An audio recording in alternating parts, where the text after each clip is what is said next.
Hey, it's Nuri with the Pair Podcast and Review, and we're back from a long vacation that we have no excuse for going on, right? I know, I kind of saw this horrible intense League of Absence coming back in about May and stuff. We no excuse that we've been gone for. Yeah, exactly. It's been summer break. We've only gone on a couple vacations. We had zero excuses for being gone this long. So we apologize. We're back. And today, a little something special for you, the iPhone 5. We're going to give you a little overview of what we think. And, it just came out today, the day of the release of this podcast. And it's just our personal opinion. You're entitled to your opinion. But Spencer and I have talked about a couple things that we dislike and like about this phone. And, the flagship of Apple, you can't go wrong. So let's get started.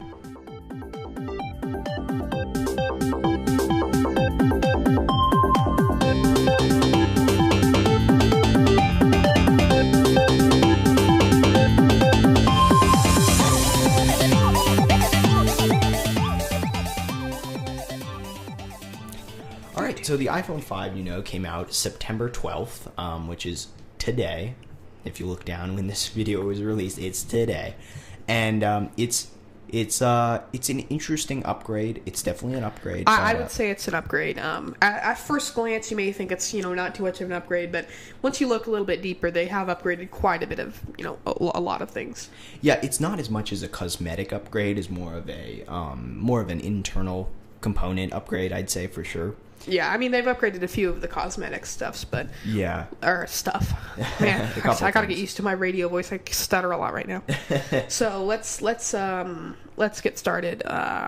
So, the first thing you're going to notice, Nuri, and, people are listening, is it's quite a bit smaller, but at the same time taller. They basically, shrunk the phone down and made it taller. Yeah, exactly. It's almost like they ran over it with a car and squished it outwards and made it thinner. Yeah, they actually haven't made it thick or more wide, but they made it taller, they made it thinner, they made it lighter, and it actually has 12% less volume. Which is a lot when you think about what they had to take out and what they had to condense to do.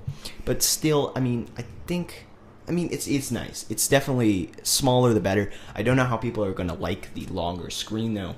Granted, it's better for video, but if a lot of people... If you turn it to its side, it does look very nice. It's a 4-inch screen there? Yeah, I think it's a 3 or 4-inch screen, yeah. And it's a 4-inch screen.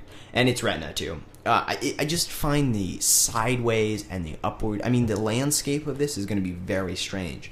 And I don't know how they're going to differentiate that from other phones of the same range. Because other phones have been doing that for a long time. It's going to take a while to get too used to, yeah. Exactly. And really, if you take a look at it, here's the iPhone 5.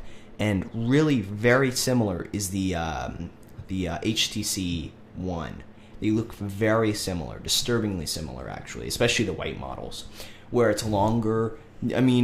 You'll notice there's some big differences, but being one's running Android, one's running iOS, but I still find there is a couple of things that are very similar, and I think Apple could have done a little better. But yeah, let's get started on the new features, despite it being thinner. Yeah. It still has an 8-megapixel iSight camera, but I do believe they improved the optics slightly. Okay, they did? Yeah. Yeah, I don't know. There's the 8-megapixel, I don't see a need for pumping that up more unless you're going to blow it up and put it over half of New York City or something like that. Because pumping it up from 8 megapixels is like your standard home point and shoot camera. You don't need more than that unless you're shooting professional shots and stuff, and at that point you're just going to buy an SLR. So they've hit the perfect range right now where it doesn't really matter if it's any better or not, and really the only thing that matters is the optics, right? At a certain point, making it's clear, crisper, that kind of thing. Exactly. So you don't really need to worry about how many megapixels it has. Exactly. Megapixels aren't quite as... I went to a store, Sears in Walla Walla, and I walk in and I'm looking at these cameras and I'm looking at this really nice point and shoot, and it says 15 megapixels. And I asked the guy, 15 megapixels, this must be a really nice camera. And he pulled me over to the side and he's like, son, megapixels don't matter. It's the optics. And he says, the optics on this is terrible. And this was an employee. So I've always taken those words to heart and been like, okay, optics are technically a little more essential Not even a little bit more, a lot more. You see, these companies don't want you to know this. They're always like, look at my new camera, has 11 megapixels. Must be better than the rest of them. Yeah. And you see this, like, 3 megapixel camera on a phone that has, like, these awesome optics. Exactly. I mean, optics are very essential for making, especially with mechanical zoom and stuff like that, which hopefully phones are going to start incorporating more of, because digital zoom... It's all fuzzy. It looks so nasty, and auto stabilization and stuff like that still hasn't come up to speed. But hopefully we'll see that in the next couple generations. They also have a they upgraded the chip to the A6. The A6, which will handle the new optics, right? Mm-hmm. Yeah, the A6 is going to be interesting. It's not a quad core, but I didn't expect it to be a quad core because we knew in a lot of the early leaks that it was going to run 4G LTE, which is something we should mention. 4G LTE, which is a faster internet or data package, which is up to 150 megabits a second, which is very quick for a wireless thing like that. It also has new, very fast wireless technology, and I like what does this mean? Why does very fast wireless matter? I mean, it doesn't really get any faster. I know, it's pretty fast. Are they enough. saying that it was just a terrible thing to start with? Because I didn't ever have a problem with it, but apparently there was an issue. I should have seen an issue. Well, I mean, faster is always better, so. Yeah. So the world's most popular camera now captures more of the world. This is the iSight camera. That is their slogan. I do not agree with that. Other than the fact that it is the most popular. I guess it technically is. If you think about it, sometimes Apple uses these kind of statistics where they kind of bump themselves up. Like they said in 2009 or something like that, they said they were the largest mobile producer because they counted their laptops as mobile devices. Oh, and that's actually really good. The iPhone's probably the world's most popular phone, and just because it has a camera in it, it sold so many units, which makes it. Or the fact that iSight camera also comes on all the Macs too. Oh yeah. So the iSight, just don't trust these.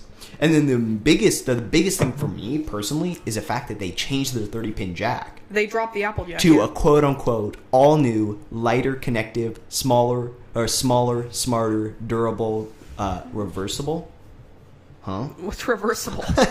Unquote. So no, there wasn't an in there. Don't worry, they didn't mess up on the website that much. But yeah, it's interesting. It's a lot smaller. I don't know if durable it really is true because the 30-pin jack was really durable. I know. I could like grab the 30-pin jack and like rip it out, and I liked actually how nicely it like snapped in. Mm-hmm. I have my Android with the micro USB port, and it really a lot of the time like kind of wiggles out and stuff like that, which really annoys me. The 30-pin jack had those little like triangle pins that like snap into place, and it took a lot of force to take it out. It was like the little prongs that popped out. That was really nice. I don't know if I'm necessarily like a huge fan of this new quote lightning connector, but if I'm looking at a picture of it here, it looks like it does have those little popping out triangle. Yeah, a lot of them do. I mean, you can look at this micro USB here. It has the little prongs too. Yeah. So we'll definitely see when it comes out and consumers start using it what they think of it. But right now, it's definitely going to be a hit or miss. We'll see what how Apple did. They've also upgraded the headphones to the all-new earpods. Earpods. What an unoriginal name. No, it's fine. But I don't know exactly how big of a deal that is. I mean, they're more of an in-ear thing, right?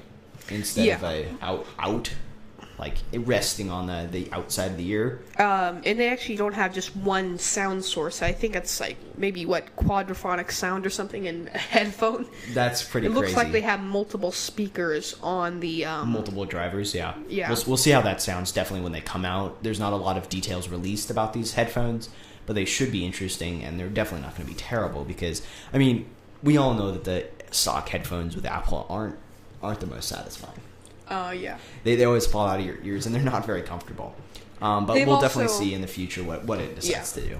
They've also upgraded to iOS 6. Oh, iOS 6, which we actually haven't had much time to experience. No, but the main points of it don't make me very happy.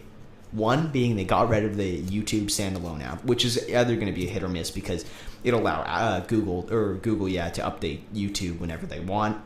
But they got rid of Maps. Why? Why, Apple? I know you're not good friends with Google right now, but they got rid of Maps. I loved Google Maps. Now they have Apple Maps now. But it looks so cheesy. I mean, look, if you just go to their website, iPhone/features, apple.iphone/features, and just go down to the map section, it looks incredibly cheesy. It looks like one of those apps that you buy for 99 cents and then regret buying. I'm actually not thinking it looks too bad. I don't know. The middle picture here looks really cheesy. Yeah, we're on the website right now. The middle picture, that does look a little cheesy, but I'm really liking the one on the left. I like the I don't know, it just looks pretty cool. Yeah, I mean, we'll definitely see again when the consumers see it, what they like and what they dislike. We'll see how Apple updates it. Now, you have to remember, it. Me and Nuri haven't had much time to really test out the... Yeah, exactly. So we don't really have much hands-on experience. They also came out with Siri upgrade. And I think they just rolled a couple more sites that they're compatible with into it, like Rotten Tomatoes and a couple of sports things and review sites for food and things like that. Personally, I think the best thing about Siri is you'll ask it something and it'll go online and find like the most popular websites, and it just added more sites, so it makes it like so much cooler, and I updated the database as well so it understands more commands and exactly stuff. And being a third-party app like it is, it's gonna be nice. I think it's Siri great. alone, I'm a huge fan of Siri, and now that they're upgrading it, it's definitely going to be a head-to-head between Google Now, which is going to come out on Jelly Bean, and the new Siri update. We'll see how those go. I don't really have any criticisms on the new Siri. I mean, it's just better. It's with not other be things, worse, it can take stuff away, sure. And I mean, it's not like it's going to get any worse unless they butcher exactly. it. I mean, software. It's not like there's any hardware built in with that. Yeah. And other things they added, iCloud's been updated a little bit. Built-in apps are a little bit better. You have the App Store, which has been completely overhauled. I mean, look at the new App Store. It's incredible.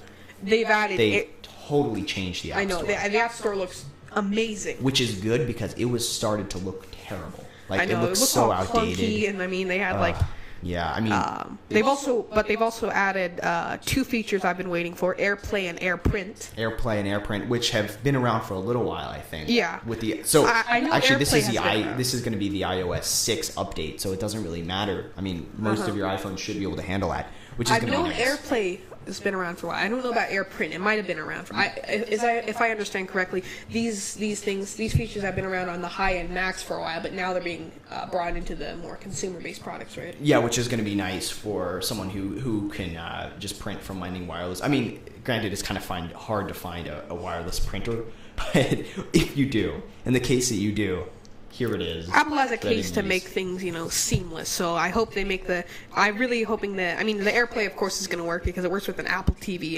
Apple and Apple products always work like perfect. Yeah, but it's AirPrint, I'm hoping will work really good because printing is one of those things right now in the technology industry that really needs some helping out. I mean, it's still like upgrade, aged. Kind of. You forget how much printing is essential during the summer when you don't go to school, and then you go and you're like, wait, I have to print out that paper. I can't just send it on Google Docs. So I think this is actually going to be really nice. Like, let's say you have your phone. Hopefully infrastructure will update like this. I mean, you have your phone. You go into the library. You just go, it prints it out. You bring it to class. So you're using like iCloud. Say you're on your iMac or something like that. You type up a paper, and you look on your iPhone, it's there. Yeah, because of iCloud, so it just syncs right up perfectly. Or say you don't look on your iPhone. So you type it up and you forgot to print it, and you're out at the library and you realize you really need to print it. You look on your iPhone, it's right there, you print it, and then you're set. And that's what, 3 features of the iPhone rolled into one. Yeah. It's amazing, it's great, it should be good. We'll definitely have a tester product later that we'll go over in much more detail.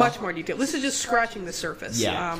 But I think that's all we need to go over for now. It seems like, they pumped up the battery life, but that's really all that's essential. Oh, yeah, we forgot to mention, battery life. They have a whole section on their website. They really put a lot into the battery life. Which is nice.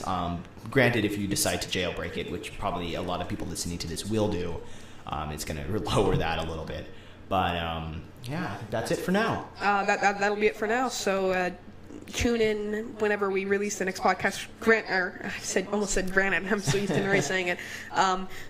But as of the time we're recording this, the website is still garbage. We still haven't put up anything in months and months. So by the time this is out, everything will be seamless, and hopefully, maybe this will be out in 3-4 days. A week after it's out, we'll have another podcast, hopefully. Yeah, exactly. Nothing guaranteed. A week, we'll have a new podcast. Okay. All right, perfect. Thank you guys for listening, and check out our website, Google+, and Facebook.